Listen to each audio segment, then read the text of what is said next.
What's going on, everybody? I hope you all are having a wonderful day, a wonderful evening here. We're going to go ahead and get started with mastering mold, the silent killer.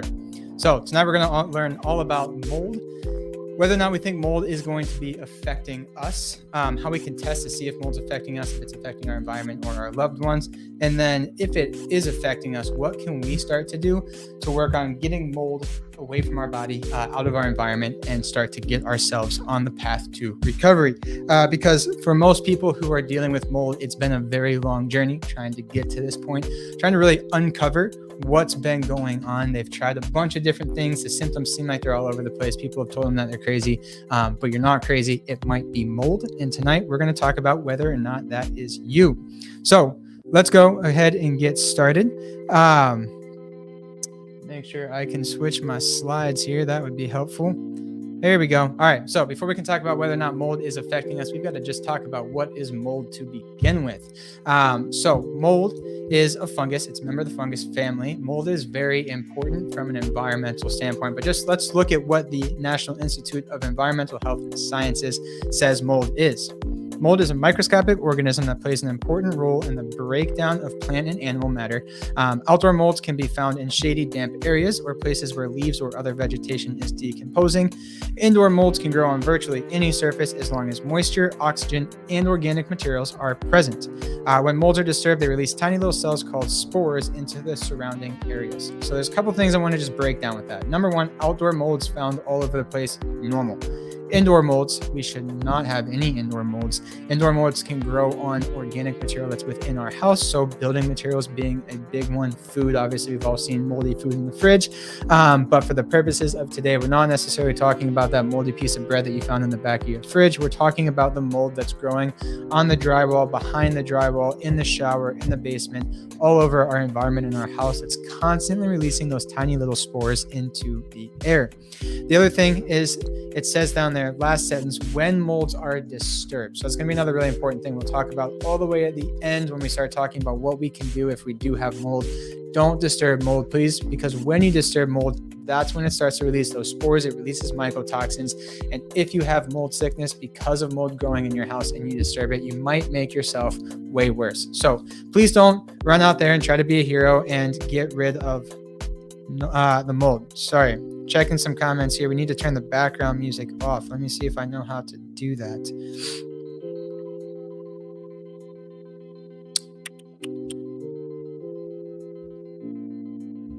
Uh-oh. Let me try to turn the background music off here. Hang on. Bear with me 1 second.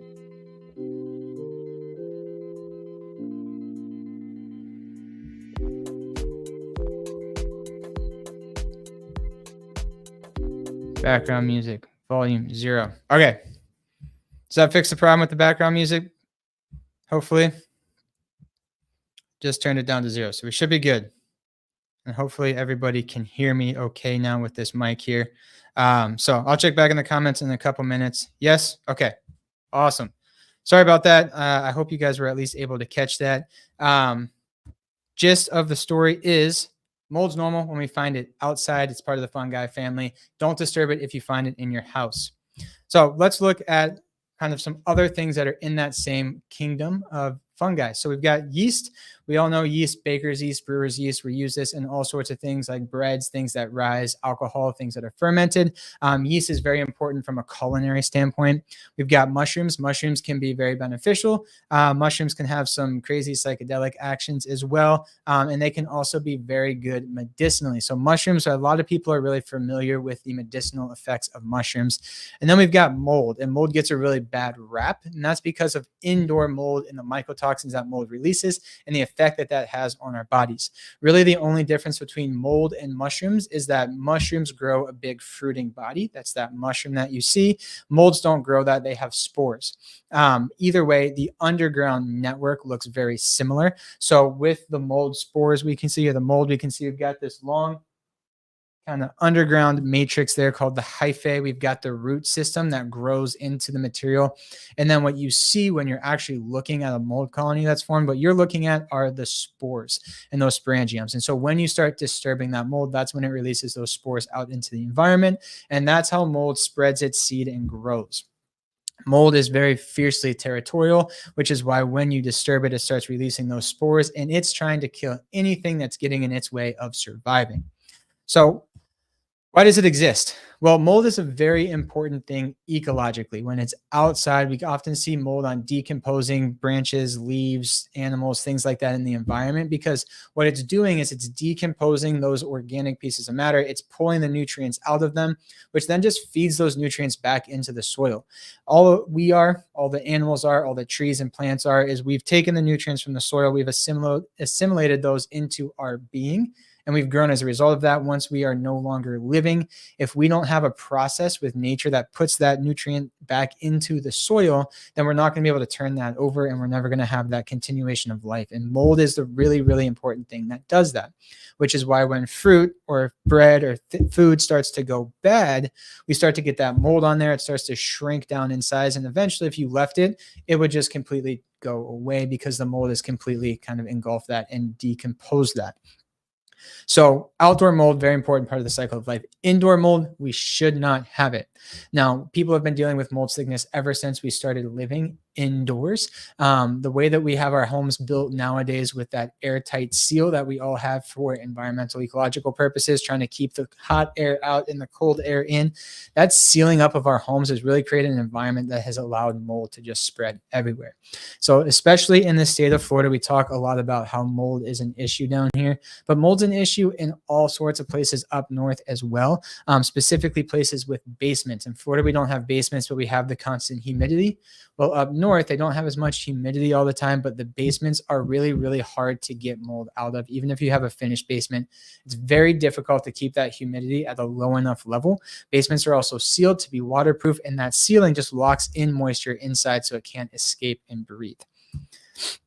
So what does mold require for life? Mold requires oxygen, organic materials, and water and humidity. So what does this look like inside your house? Think about it with food. It's really easy to understand. If I have a piece of meat and I put one piece of meat on the counter and I vacuum seal another piece of meat, which one is going to start to break down or get mold on it first?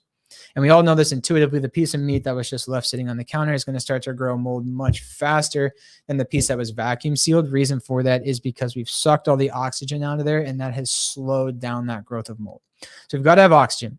We also have to have some sort of organic material. Mold can't grow on concrete. It doesn't grow on aluminum bars. It doesn't grow on tile floors. Mold grows on organic material.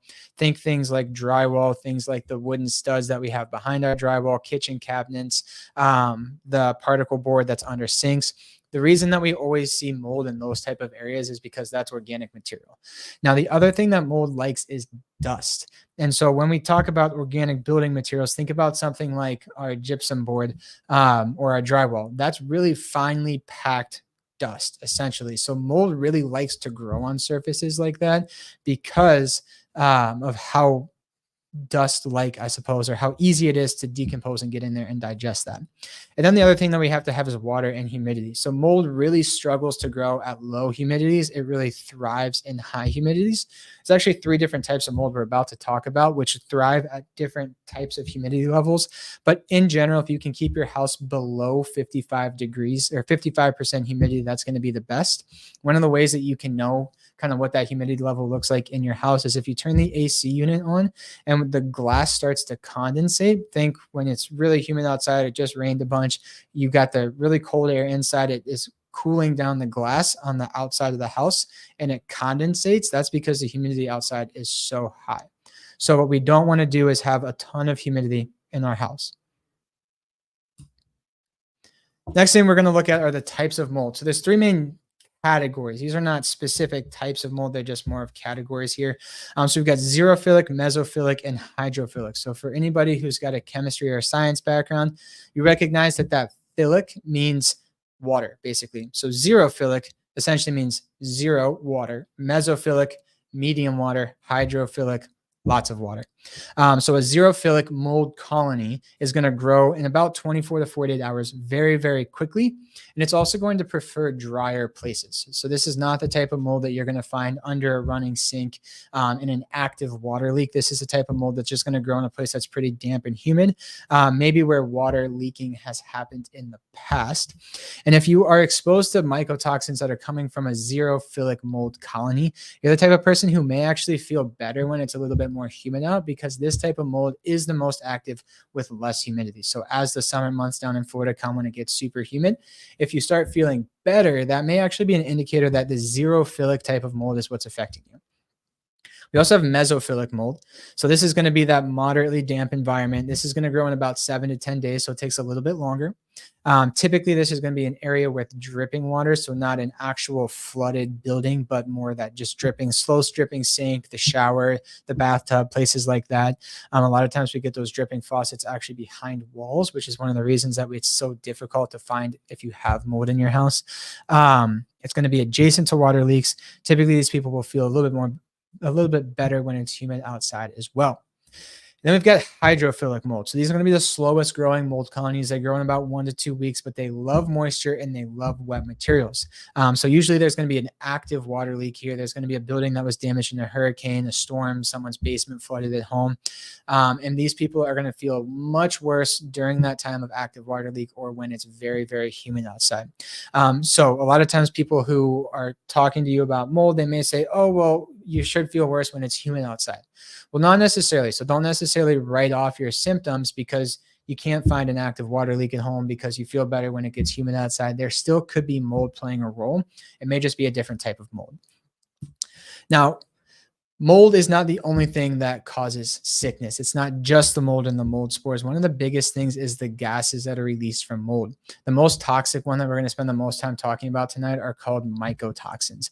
Myco meaning mold or fungi, toxin, obviously toxins. So these are toxins released by fungi into the air. Molds are also going to release aldehydes, alcohols, and VOCs. The mycotoxins we can't smell. So you're not going to walk into a building and say, oh, it smells like mold, I need to get out. The buildings that smell musty and you walk in and you say, I know there's mold in here, that's not the mycotoxins you're smelling. It's actually the aldehydes, alcohols, or the VOCs that you're smelling. So it's still off-gassing, but those are not going to be as detrimental to your health as the mycotoxins, which unfortunately you can't tell, you can't smell. So there's no outward warning signs that there's mycotoxin exposure going on within your house. So these are going to be what is released when the mold is under attack. And this is the other reason we say don't go and disturb a mold colony. Don't try to clean it yourself. Let the experts handle that, because as soon as you go in and you start trying to attack that and get rid of it, if you don't get it all the way gone, you're going to just release and unleash a beast or a bombardment of those mycotoxins, and you might actually make yourself way sicker. So please don't go messing around with mold. Don't try to be a hero and clean it all up yourself. Let the professionals do that. Just get out of the house. Again, these are defense chemicals. If mold colonies like to exist by themselves, they don't like competition for their organic materials or their food supply. If two mold colonies start merging in on each other, they're going to start just unleashing this biochemical warfare with mycotoxins, trying to knock each other out. And you don't want to be caught in the middle of that warfare.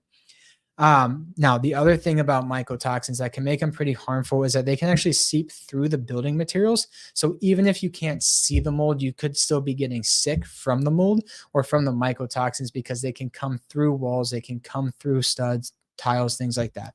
So it's very important. That's why mold inspectors are super important, which we'll talk about soon, because they know when they walk into a house, where do I need to look to start diagnosing this home?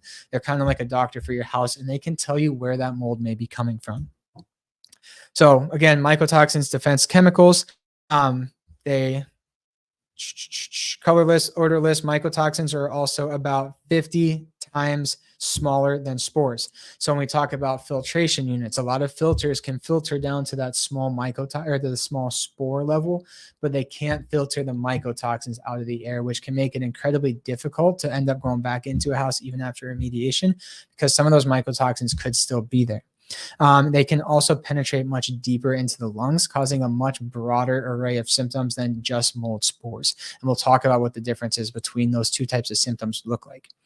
Now, mold is not all bad. Mold is used medicinally. One of the most common antibiotics that we use to this day is penicillin.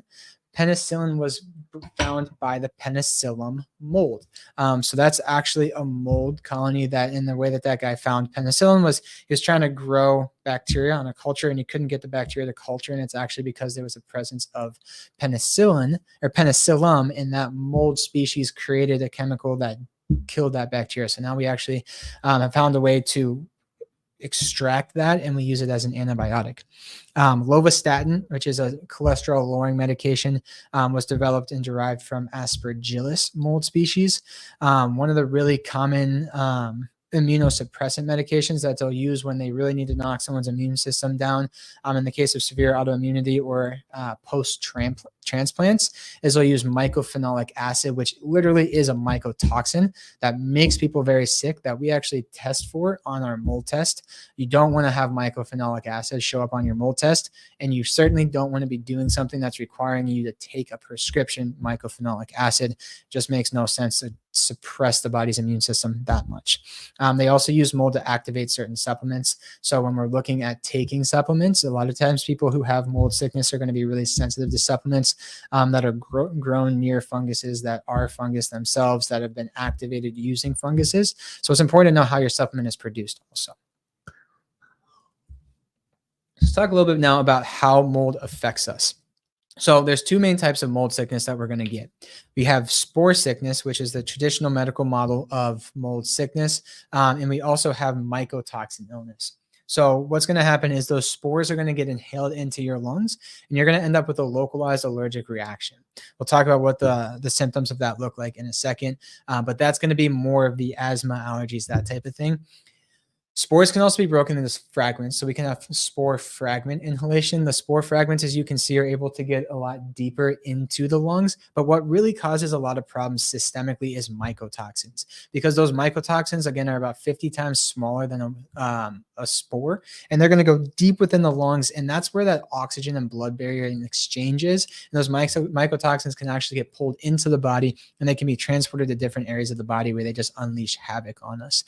So that's why mold symptoms a lot of times can be very difficult to detect, because they are so diffuse in so many different regions of the body. But having those multiple diffuse symptoms is a really good sign that there may be mold going on, just because there's not a lot of things that can create that global of a response like mycotoxins can. So spore sickness, this is the traditional view of mold sickness. If you went to your medical doctor and you said, I think I have a mold issue, they're going to typically run an IgE allergy panel. That's looking at your body's immune response to mold, and they're checking for, do you have an allergy, an IgE, anaphylactic type of a response to mold spores? This is one of the big reasons that mold is so underdiagnosed, because this is typically where we stop with our medical interpretation or diagnosis of mold. The symptoms, again, are going to be mostly allergy type symptoms, that chronic cough, congestion, eye irritation, difficulty breathing, throat irritation, that type of stuff. And typically this is going to be, we walk into a place that has mold spores in it, we get that reaction, we leave the building and we feel better. People who, if they have mold spores in their house, they go on a vacation and they stay in a hotel room that's clean and they feel way better. They come home, they feel worse again, or vice versa. People go on vacation, they stay in and whoever's old house that was built in the 1920s, and it's got a bunch of mold and they feel terrible while they're there. As soon as they leave, they feel better because the spores are gone. They're not continuing to inhale those spores. Mycotoxin illnesses, symptoms. Again, this is going to be what's oftentimes misdiagnosed, and it can go misdiagnosed for a very long time, again, because it can show up as so many different things.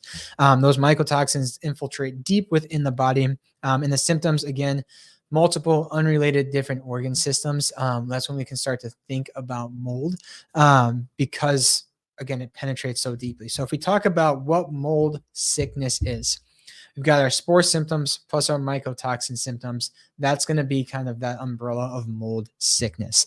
So when we're talking about mold sickness in the office, when we're testing, we can test for all of these different things to really put the pieces of the puzzle together to figure out what's going on. So Sounds like maybe mold's going to be your problem. Let's talk about how we can start to understand and diagnose what's going on within your body, and really hammer down whether or not mold is actually the problem for you. So, mold sickness, we can do a couple different things. So we can do a symptoms checklist. We can look and say, having a conversation on initial appointment, we can figure out, these symptoms seem like they're this, they seem like they're this, or they seem like they're all over the place. And, we really are suspecting mold. So that's kind of our first clue, is that we've got a lot of these symptoms going on. The next slide, we're going to talk about some telltale signs that you're dealing with mold. And typically those are going to be kind of dead giveaways that there's a mold issue going on. We can also do laboratory testing. So we can look at IgE reactions, again, that spore sickness. We can actually run mycotoxins and see if you have absorbed mycotoxins in your body. And then we can do environmental testing, because once we figure out that your body is infected with mold, well, now we have to figure out where it came from. And if we can't get you out of the source, how are we ever going to help get you better? Now, we can get you feeling better, but it's going to be difficult to get you all the way there if we can't get you out of that environment.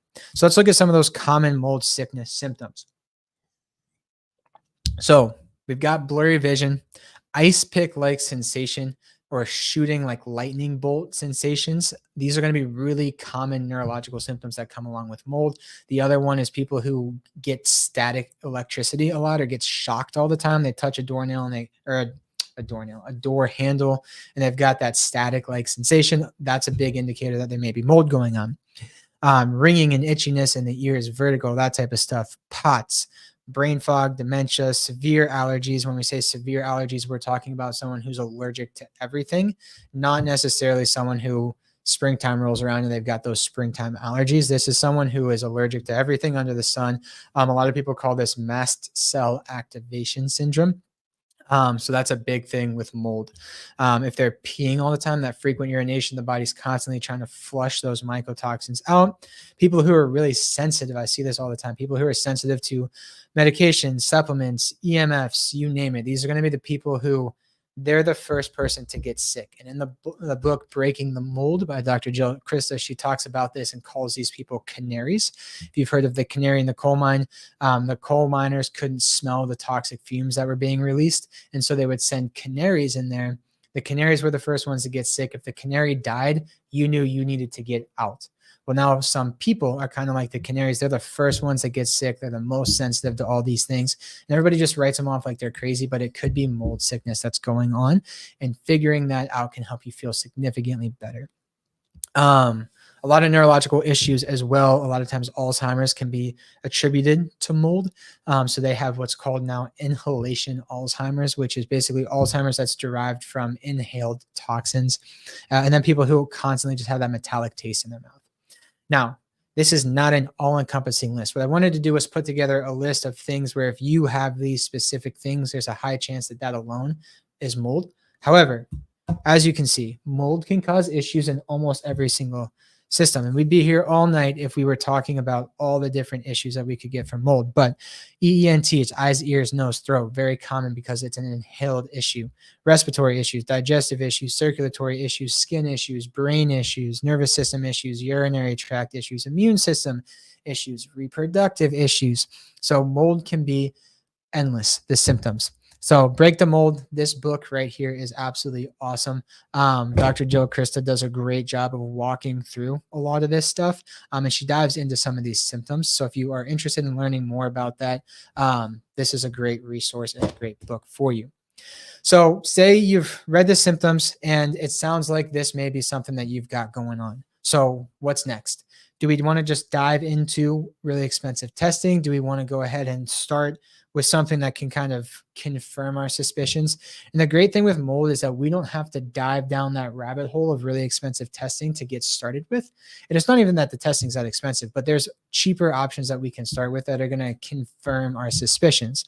And that's called a visual contrast sensitivity test. So one of the big things that mold affects is the nerves. And when we have things that affect nerves, they tend to affect the smaller nerves first. So think the small nerves in the back of the eye. So vision is really heavily affected by mold.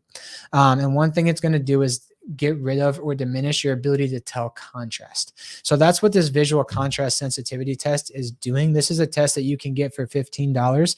if you want to get it and you want us to be able to see the results, when you go on there and sign up for an account, just put my name, Dr. Connor Wolf, in there. I'll pop up in that referral provider. That's just going to make sure that I have access to that test results. And anytime we send you test results in the future to track our progress, I'll get access to all of that. So if you do want to do that test and you want me to be able to see it, just go ahead and put my name in there in the referral box. The test only costs $15. You can actually take the test for free. It will show you the initial report here, this result overall. So this is my test that I actually just did yesterday. It said positive. If it says negative, you don't even need to pay the $15 unless you want to see kind of the breakdown of the results. But if it says positive, then, pay the $15, get the rest of the testing, and then that will automatically get uploaded to me as well. But basically what this does, it takes you through a bunch of different plates. It's super simple. You just say, are the lines going up, sideways, or not at all? And then it knows kind of if you're right or wrong. The lines are bigger, closer together, difference in contrast. So you can see this is my test result. And then based on these different groupings, it can pick up whether it thinks that it's an issue with biotoxins, so like mycotoxins, or if we have maybe an issue with nutrition or other things that are going on. Obviously, if you have cataracts, glaucoma, macular degeneration, vision issues, this is not going to be a great test for you. But if you have normal vision, if you wear contacts, that's fine. You can do it with corrected vision. But it's, again, very easy test results. So again, this is my test result. You can see overall positive. Biotoxins I was positive for. So there's a high suspicion that I may have mold in my system based on my results. Nutritional deficiency, also positive. Not that surprising since I do a lot of running and stuff outside and I'm constantly sweating and wearing my body down. And then it also has a 51 questionnaire at the bottom and says, do you have these symptoms? And you just say yes, yes, yes, no, no, no. If you say yes, it'll ask you a couple follow-up questions just to kind of pinpoint whether that's completely unrelated or potentially related to mold. And then based on that, so I have persistent fatigue, headaches, thirst, teary and watery eyes, red eyes, things like that. So, based on my symptoms, it wasn't really suspicious of mold, but based on my contrast test, it was suspicious of mold. So I am going to be running a mold test here on myself so I can see what's going on. So that's a really great first line of defense. Now, say you're the type of person who responds to everything, because we talked about how mold will cause you to respond to a bunch of stuff. You'll have allergies to everything. You'll be very sensitive. So that's kind of what we look for here with this IgE testing. Now, we run IgG, food allergy testing, on a lot of our patients. I was looking at delayed food responses. We test 8 of the most common IgEs, which are those immediate anaphylactic responses. And a lot of times when patients come back with 4, 5, 6 of the 8 we test, that's a pretty good indicator something else is going on under the surface, mold, parasites, things like that. And so we want to run an expanded panel. So this is a patient that we ran an expanded panel on. As you can see, of the foods that we tested, they showed up for almost every single one of them. So we have severe, severe activation of the immune system. And they also showed up for all the molds. And so what that means is we've got IgE, histamine responses, anaphylactic type responses to mold spores. So this is a perfect example of a case where this person has spore sickness. Now, if they're not around the mold spores, they're fine, right? Because nothing's activating the immune system. But if they are around the spores, if they've inhaled those spores deep into their lungs, now we're going to start to have issues because their immune system's reacting abnormally. Where I may walk into that room and feel fine, they're going to walk into that room and immediately feel terrible because their immune system is responding like this. So this is more testing for spore sickness. Let's go ahead and look at mycotoxin sickness. So we talked about how mold spores, when they're disturbed, they can release mycotoxins. Sorry, the mold spores don't release mycotoxins. The mold itself releases mycotoxins, right? And so this is a test that we run all the time. This is a urine test. This is going to be a blood test. This is testing in urine. This is looking at clearance of mycotoxins. This is a person who found mold in his washer dryer unit, got really sick from it. He ended up moving back home. He felt a lot better when he moved home, went back to Miami, felt terrible again. Telltale sign there's a mold issue going on. In his case, he actually found the mold, so he knows he has a mold issue. But we tested it to get an understanding of which mycotoxin we were dealing with. In his case, it was ochratoxin A. For the purposes of time tonight and the fact that I don't want to put all you guys to sleep, we're not going to go into each one of these mycotoxins. But different ones are going to come from different mold colonies. They can mean different things. They can have different symptoms and affect different areas. And each one of them, depending on what's going on, we have to treat slightly different. And this is why this test is really good. It's one thing to say, we're suffering from a mold issue. It's another thing to say, this is the specific mycotoxin that my body's dealing with. And these are the steps that I need to take based on this mycotoxin to clear it out. So looking at mold and mycotoxins is really important as well. Now, one of the other things I did not put up here is you can run a mycotoxin test and also look at heavy metals at the same time. That's what I'm going to be doing on myself. And the really cool thing about that is that mold forms what are called biofilms. So yeast is going to do the same thing. It creates a biofilm. It's like a protective coat of armor. It makes it very difficult for us to get rid of the mold when it's in our body and clear it out. And the heavy metals are a big thing that kind of builds into that biofilm. So if we do a mycotoxin test, we come back with mycotoxins positive. We also come back with a ton of heavy metals. We know we're going to be fighting an uphill battle trying to get rid of all of that. And it's just going to be a little bit more difficult, but it's important to know because then there's, again, other things that we can do to help get rid of the heavy metals. So knowing is really important. Now, we talked about all these different symptoms and systems that can be affected by mold. So it's important to also check those systems because we want to see what's going on, what the result is. And this is a patient who we're running a mycotoxin panel on right now. He's got a really, really depleted immune system. His absolute CD3 cells, which should be close to 15 to 1800, they're at 600. His CD4 cells, which should be close to 6 to 800, those are 360. So very low. So his immune system's completely suppressed because of, I can't tell you it's mold specifically, but I'm suspecting that this is a mold related issue. Now, the other thing that mold can do that's unique to anything else is it can deactivate natural killer cells. So all the way at the bottom here, we've got this CD1656 natural killer cells. You can see that his are at 207. 207 is a great number. This test specifically doesn't give activated or functional natural killer cells. However, that's something that we could potentially run in the future, but we don't really need to if we know that it's a mold related issue, but you can run a functional natural killer cell test. And mold, again, is one of the few things that will show high natural killer cells that just aren't functioning properly because mold has basically deactivated them. Now, mold can suppress the immune system, which means that we can also get a lot of co-infections that go along with that. One of the big ones is yeast because, again, mold and yeast and mushrooms are all in that fungi family, so they can kind of feed into each other. Candida albicans here is going to be one of the most common that goes along with that. I'm realizing now as I do the test that right in the middle, which should be on its own slide, is parasites. So this patient right here, the bottom one, the line that goes all the way across, that patient has Candida albicans or a yeast overgrowth in their gut. The patient on top right here, they have a parasite issue going on. So again, a co-infection. You can also have a significant number of bacterial infections. So these are all visualized through a stool test. Here's a blown up version of that parasite test. Yeast overgrowth, bacterial infections, parasitic infections, when we have a lot of that going on, it's an indicator that there's something else that's suppressing that immune response, and mold oftentimes is to blame for that. Now, parasites is another thing that can cause significant hyperactivity within that immune response, causing the mast cell activation. But again, talking about mold, there's a lot of things that can be going on. So don't just jump to the conclusion that mold is your problem because you have some symptoms. That's why having a conversation with a doctor and getting tested to see specifically what's going on in your case is super, super important. And I see a comment there. Washing machine could be the cause. Absolutely. That little seal. If you have a top loading washing machine, it's not going to be as big of a deal. The front loading washing machines. The patient I was talking about a second ago, his issue was the mold. It was actually growing in the seal inside that washing machine. And because it's kind of folded over, it's really difficult to get all the moisture out of there. And one of the reasons my wife and I, when we bought a washing machine for our house, we paid the couple $100 extra to get the fancy washing machine that's a front loader, but that has a drying cycle on it, so that mold gets, or the air gets vented out, so we don't have to worry about mold growth in there. So something to look into if you are going to replace your washing machine, or if it's time to buy a new one, get one that has a ventilation feature on it. So all right, how about indoor mold testing? So we've tested our body, we found out we've had mold. Now we've got to figure out where it's coming from.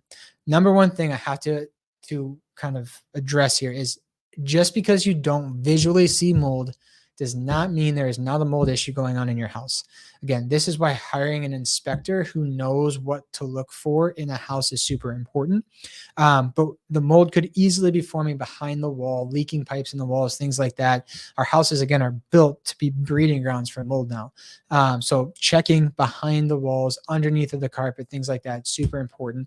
And it could be the mycotoxins that are seeping through that are making you super sick. So just because you don't see it doesn't mean it's not there. And if you see it, don't say, oh, this is my problem. Wipe with bleach, problem solved. You're just going to spread all those mycotoxins even more. And you could just wipe it around, or you could be moving one mold colony, which allows another mold colony to come in. So you've got to be very, very careful when you're getting rid of mold. So when it comes to a mold inspector, there's a couple different companies that accredit or certify mold inspection. The BBEC, the Building Biology Environmental Consultant, the ACAC, American Council for Accredited Certification, and the IICRC, Institute of Inspection, Cleaning, and Restoration Certification. Now, the IICRC has mold inspection and mold remediation. It's very important that you don't use the same company for both. And anybody who is certified and I say fiduciary, just because the term means you care more about the other person than yourself, you should never have the same person inspecting and testing that is doing the remediation. There's just a conflict of interest there, and you don't want to be doing that. So have two separate people do it. When you're looking for an inspector, these are some great resources. Now, we do have a mold guide. The mold guide I'll have a QR code to the link for the mold guide, so you guys can download that. The mold guide will be updated within the next couple of days.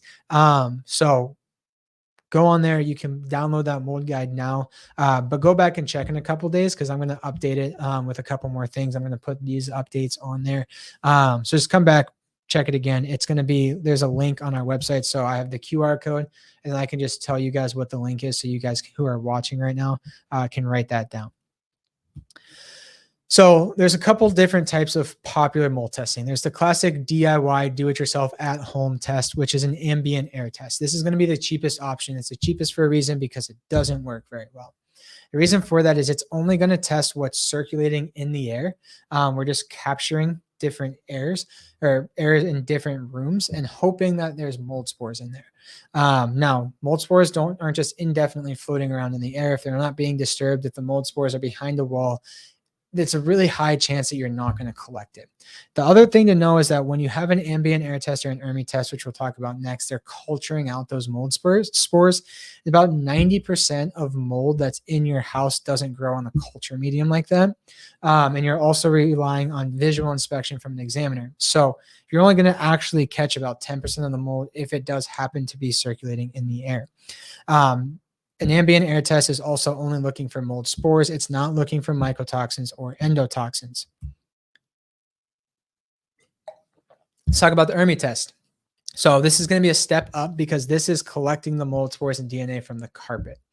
So it's looking for spores and it's looking for DNA. It's collecting them from carpet and other surfaces, which is going to be a much better option.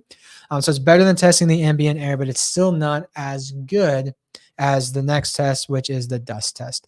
The reason that this is so important is because this is testing dust particles. Again, dust particles are going to be really, really easy for mold spores to grow on. We're going to be able to test that from different areas, different rooms, all sorts of different surfaces. The cool thing about this one also is that they are going to, now, if you upgrade and get the more expensive test, they will test for mycotoxins and endotoxins. If you think you're suffering from a mold-related illness, it's worth spending the extra money to test for mycotoxins and endotoxins. Endotoxins are going to be bacterial in nature, so not directly mold-related, but a similar concept is mycotoxins. Some of those bacteria can release those toxin compounds into the air. So we went through the symptoms checklist. We think we have mold. We did the VCS test. We found out that our symptoms are correlating and our score is correlating and saying there's a good chance that we have mold. We did some laboratory tests. We found out that our body, we do have mold, either IgEs to spores, or we have the mycotoxins in our body. We tested our house. Now we found out that we have mold in our house. So what's next? How do we get rid of it? Well, number one is we've got to avoid it. So we've got a 5-step approach here. I'm not sure why that's doing that. That's not right. All right. So the 5-step approach here. Again, this approach, I did not come up with this. This is in the book from Dr. Joe Krista. Again, if you want to learn a lot more about that, that book is a great resource. It's very patient focused. It's very easy to understand for a patient. It's not going to give you access to all the fine little details that you may need if you're dealing with a big time mold exposure, but it gives you a lot of breadcrumbs and it leads you in the right direction. It gives you a lot of things that you can actually start doing at home right away. But I would not recommend trying to tackle mold on yourself or by yourself, because we can get a whole host of issues that arise if we're starting to do things too fast or the wrong way. But number one, first step is avoidance. And she calls this kind of like peeling the layers of an orange.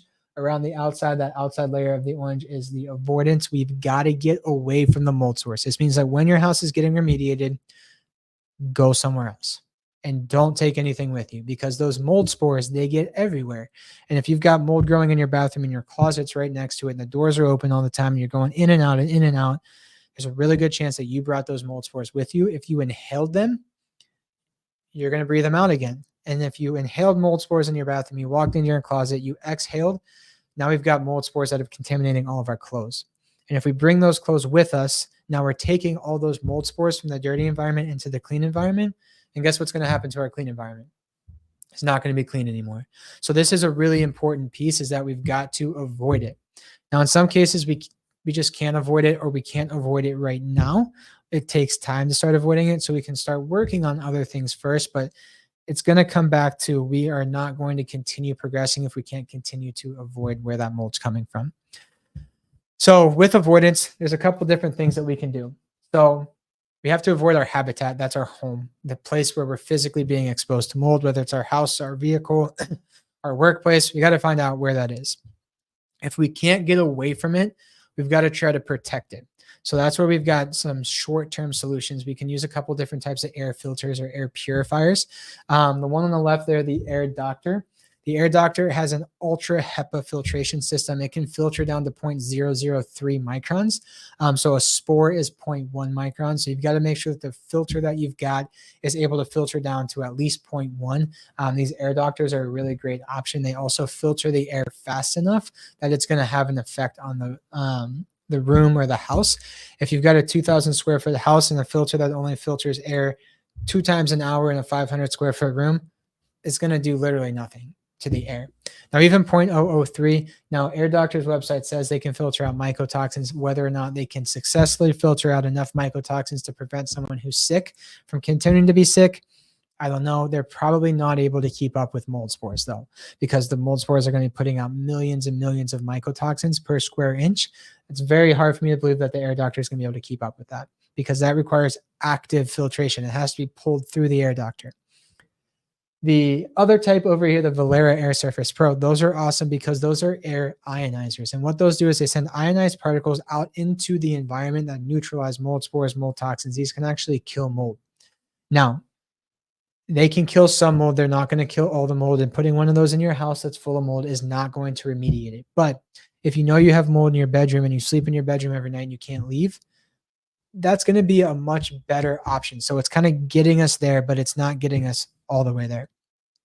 So habitat, getting as much fresh air as you can, using a good filter is really important. Now, if we're trying to get rid of mold from our body, we've also got to make sure that our food and our beverages and our supplements are not also full of mold. So if we're trying to get rid of mold, we know that mold's in the fungus family, and yeast and mushrooms are also in the fungus family. We probably shouldn't be eating things with yeast in them, like bread, like kombuchas, like vinegar. So there's all sorts of things with yeast, beer, wine. We've got to avoid those. We also want to avoid a lot of sugar, because sugar is going to feed all of that mold. It's going to feed the yeast. Sweetened beverages, fermented teas. Coffee is a really big one because coffee has a lot of mold on it. Peanuts have a lot of mold on it. So you want to get a certified mycotoxin-free coffee. The brand that we recommend and sell in the office and personally drink at home is Bulletproof Coffee. Bulletproof is third-party tested, certified mycotoxin-free. So very, very important that we're not consuming things that are still filling us with more mold. And then the last one is our habits or our hobbies.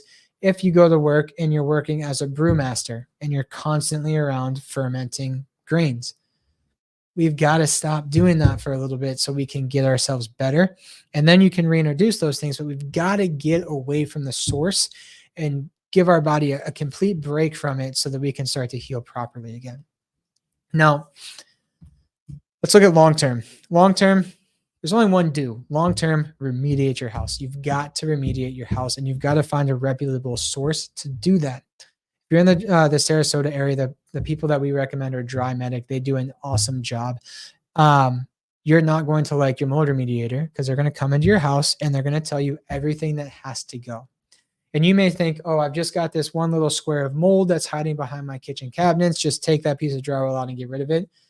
And unfortunately, it's not the way it works. You have to take everything out. You've got to take out way larger of a piece than you think. If you've got 2 feet of mold, you're going to have to take out at least 6 feet because you've got to go 2 feet on each side.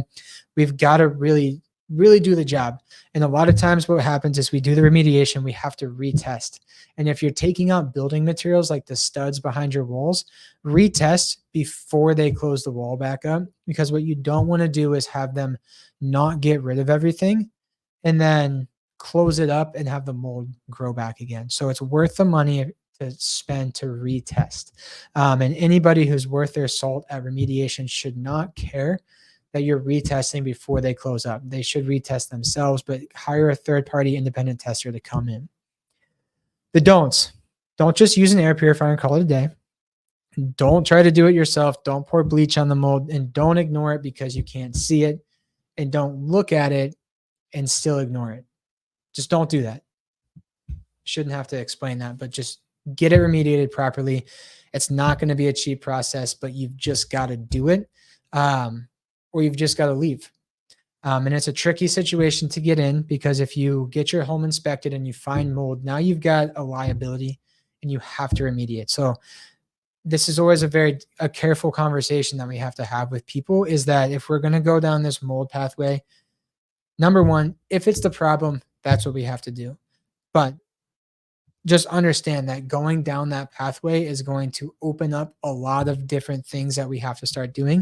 And if you find out that you have mold in your house, you can't sell it till you remediate it or you have to disclose it. So just understand that there could be a liability that's created as part of this. Don't get mad at me. Don't say I didn't tell you. Just understand that that's part of the process.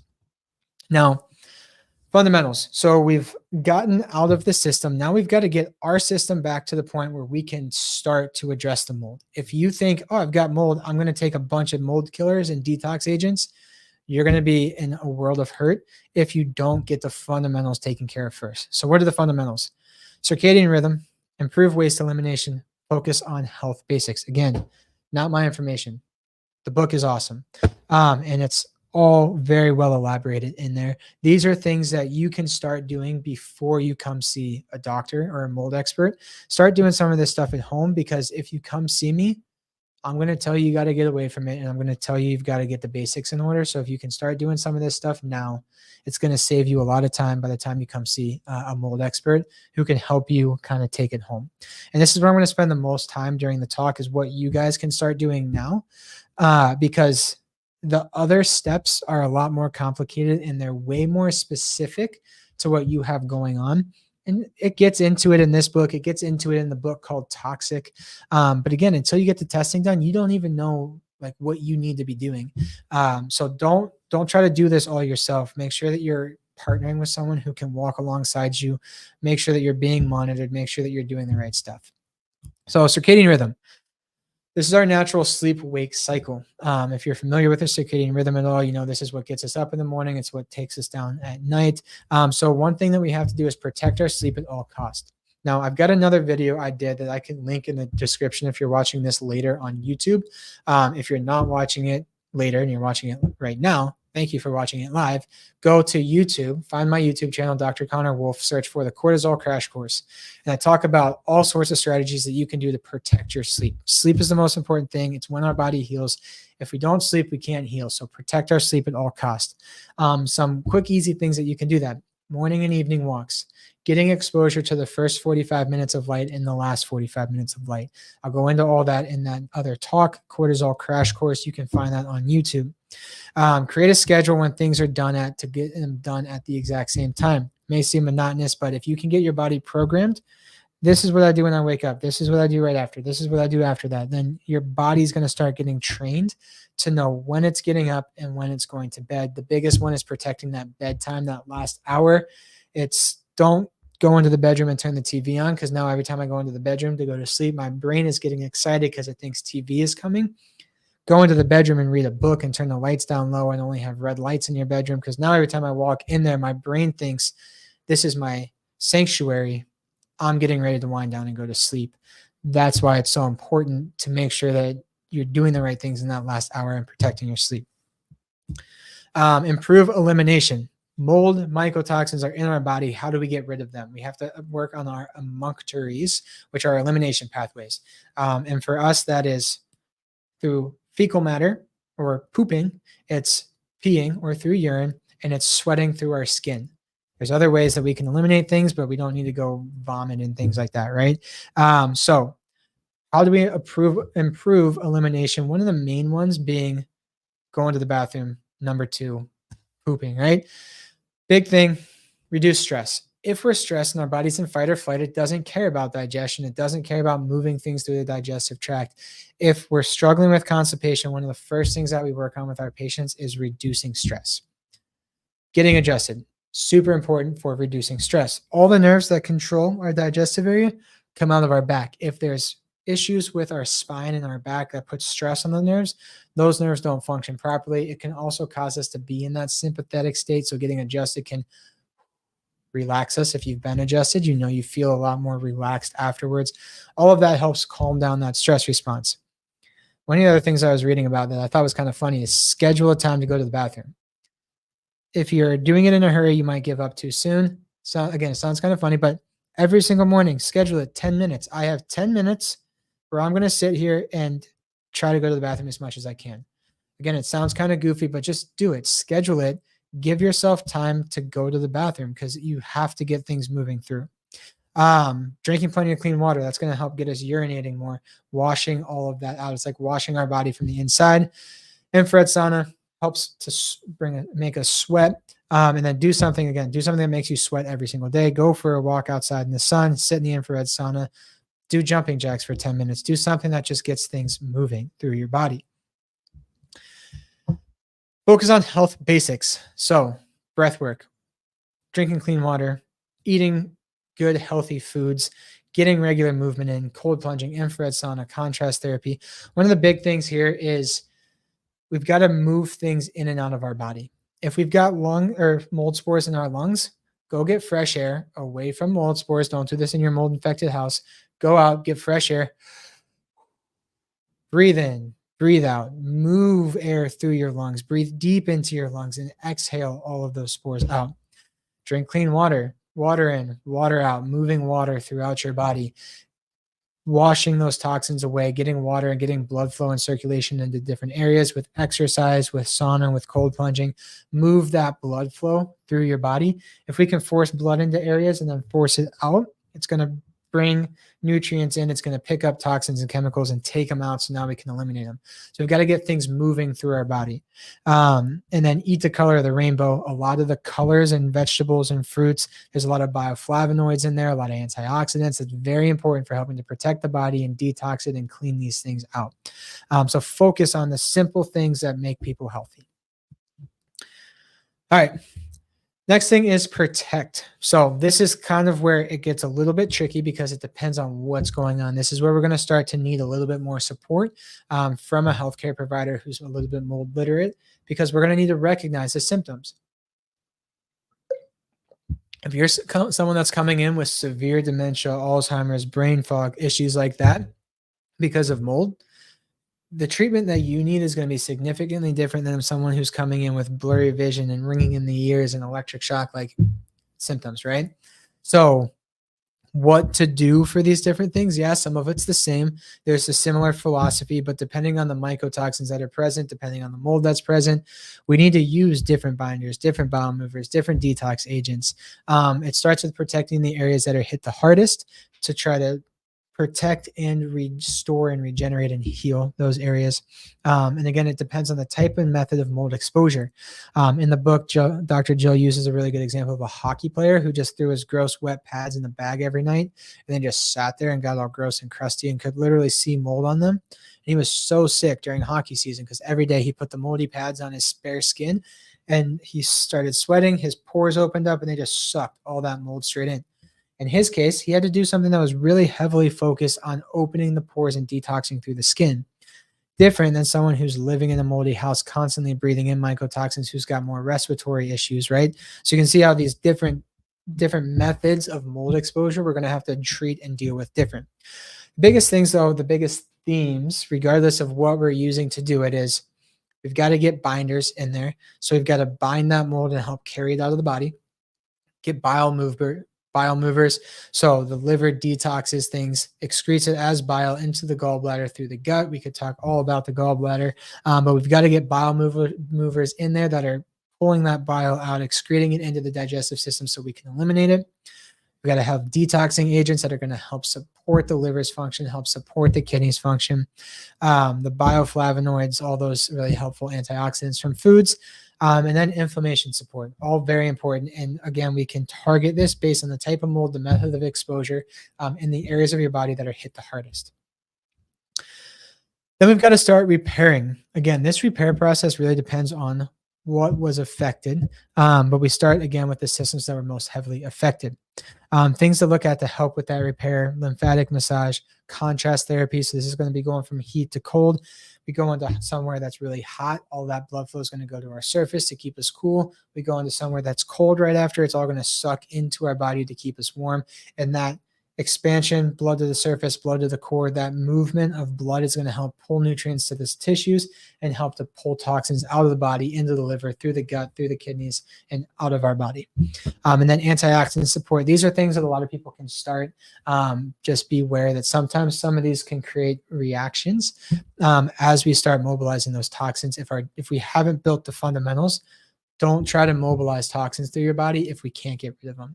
But bioflavonoids from the food we're eating: resveratrol, glutathione, ALA, which is alpha linoleic acid, melatonin, coenzyme Q10, all very, very powerful antioxidants. And then once we've gotten all of that taken care of, then we can get to the point where we start fighting the mold. You notice we talked about all of these things and none of them were killing mold. There's a lot of things that are really good at killing mold, but if I start killing it, what happens? If you poke the bear, it's going to unleash holy hell on you, right? So we're going to start releasing all these things into our body when we start killing mold. We call them die-off symptoms for short. That's called a Herxheimer reaction. We want to be really careful with that. We have to make sure that your body is able to handle that before we start killing. And then once we start killing with antifungals, there's a ton of different herbs. I didn't put any of the herbs on there because I don't want you guys to run to the store and start grabbing all these different things, because it depends on the type of mold. And I don't want you going to grab something that's going to start clearing mold out of your body that's going to end up creating a worse issue. Because sometimes people can be very, very sensitive to this. And sometimes people can get really, really sick and end up being worse and taking a longer time to recover because they made themselves so sick trying to clear the mold out. So we have to sometimes move very slowly with that. When we're doing antifungals and killing the mold, we work at whole body antifungals and nasal antifungals. So a lot of this is inhaled. We're going to have heavy mold concentrations in our nasal passages. So we want to use separate nasal killers than we are using whole body killers. And there's a lot of different methods of inhalation of these things, but don't start doing that until you have whole body killers on board, and don't start doing that until the first 5 steps are addressed properly. And that's where one of us at the office can help to walk you through what that process looks like and give you the okay to move to the next step and be very specific with what's going on in your case, because this does take time. So end of the border, or moral of the story is mold is a very, very big issue for a lot of people, especially down here in Florida. And it's so underdiagnosed that so many people have been dealing with these chronic health challenges that are a result of mold. A lot of people I talk to that are dealing with mold are so frustrated because they've gone to so many doctors, they've spent so much money trying to figure out what's going on. Some things helped for a little bit, then they stopped, or things got worse, or they never did anything. And it's because the underlying stress on the body was the mold. When you come into the office, what we're looking for is we believe that God designed your body to function normally, and all it does is adapt and respond to the environment that you put it in. If the environment you put your body in is full of mold and mycotoxins, how can we possibly expect it to respond and adapt in a way that's favorable to our overall health? We can't. But if mold is not the stressor or the adaptation that your body's dealing with, fighting mold is not going to be the answer. So the first thing is we've got to figure out, is mold your problem? If mold is your problem and you've been fighting all of these other things and nothing's gotten better, it's because we never took the body out of the environment and it keeps responding to the same things. We have to get to the bottom of it. For some patients, it's bacterial infections. For some patients, it's chronic viral infections. For some patients, it's mold. And a lot of those symptoms show up similarly. And that's why sitting down and having a longer conversation with someone who knows about all these different areas, we can help guide you in the right direction so we're not wasting a ton of time and a ton of money. But unfortunately, sometimes it does take time to figure out what's going on specifically. We can try the best we can to figure it out, but at the end of the day, we're guessing to an extent. We want to just make it as educated of a guess as possible so we can get to the bottom of it as quickly as possible. In the end of the day, your body was designed to function normally. When we remove the stress, it can get back to that point. We've just got to remove the stress, and we've got to give your body what it needs to start to heal and function normally again. So if you feel like you might be dealing with mold symptoms, if this sounds like you, then reach out. We can help start some of this stuff. There's no problem with starting some of the foundational stuff now. If you get to the point where you're doing some of it and you feel like you're ready for the next step, reach out, let us know. We can help guide you along that process. In the meantime, stay connected with us. As I mentioned, I do have a YouTube channel. This video will be on YouTube. You may be watching from YouTube, in which case check the comments because we'll have that mold guide link down there. Follow us on our social media pages. Follow us on the Lakewood Ranch Holistic Health Facebook page, the Clean and Green Living group. It's a hugely important toxin-free living group, all sorts of toxic-free stuff. The Wellness Way Lifestyle group, all of that right on here. And then get the mold guide right here. So I said I'd throw the QR code up there. If you cannot scan that because you're watching this from your phone, you can go to our website. It's www.tww, as in the Wellness Way, twwsarasota.com/mold-guide. So it's twwsarasota.com/mold-guide. You just put your name and email address in there. That'll throw you that PDF right away. And again, I will be updating that PDF in the next couple of days. So check back in a couple of days. Let us know what you think. And I appreciate you guys all for sticking around and watching. Hopefully you learned a little bit. Hopefully you've got some hope. This is stuff that we can deal with. Sometimes you just need a little bit of extra support and you need to know specifically what's going on because everybody that we see is not the same and everybody needs to be treated uniquely. So enjoy the rest of your evening. Take care, and we'll hope to talk to some of you guys soon in the office.